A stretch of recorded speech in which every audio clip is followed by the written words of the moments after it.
Are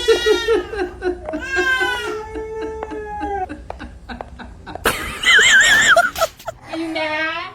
Are you mad? Patient.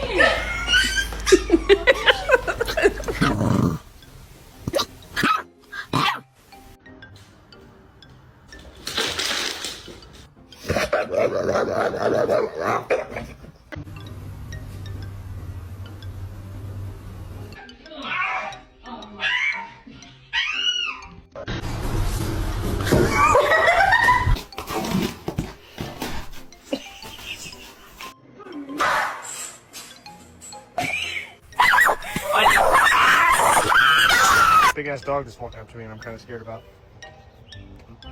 Okay.